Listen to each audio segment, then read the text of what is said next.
horses mounted and ready. It's going to be a long day. You've got to go a long way.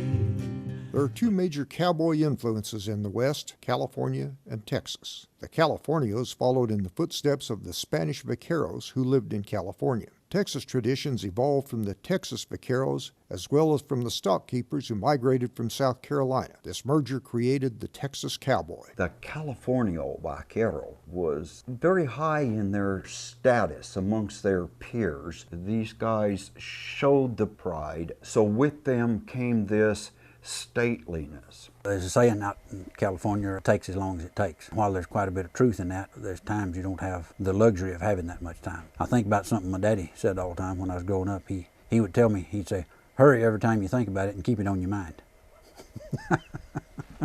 If the Californios saying is, takes as long as it takes. This idea that a buckaroo is that laid back, shouldn't we all be? Shouldn't we all just enjoy a little more time on everything we do? We'd sit down there at the wagon to eat breakfast. He'd sit down there and he'd say, get that in you, boy, and let's go. There's a rush or a hurry in this country that you don't see out there. And a lot of it, I believe, is to beat the heat, because we have a lot of hot weather here quite a bit of the year. It's not very conducive to working cattle. They'll prowl. They do a lot of prowling.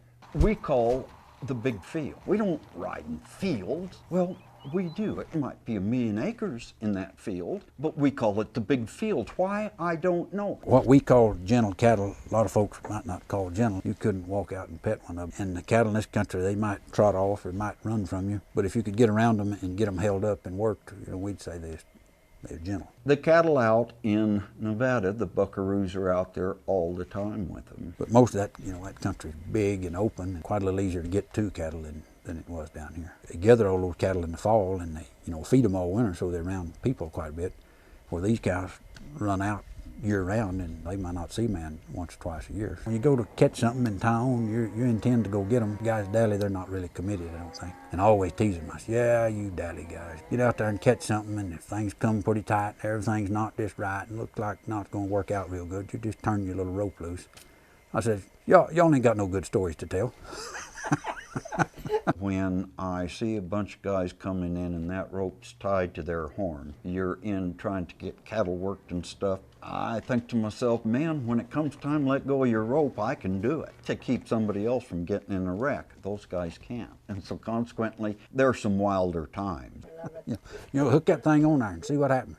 If you live through it, well, you might have a good story to tell. My dad he would just take the rope, and before I could ever rope a calf, he'd just start walking with that rope, and I was supposed to keep my horse in check, and I was supposed to have the coils in my hand, and I was supposed to dally without looking with my thumb up, and it was just walked through, and it was pushed through, and I didn't even get out there and rope a bale without having to come back and dally.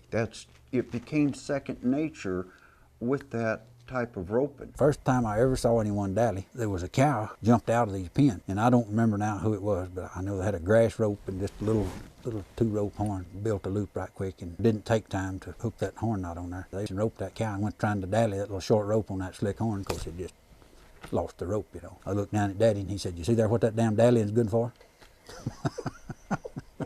So I kind of grew up with a negative opinion of dallying from way back there.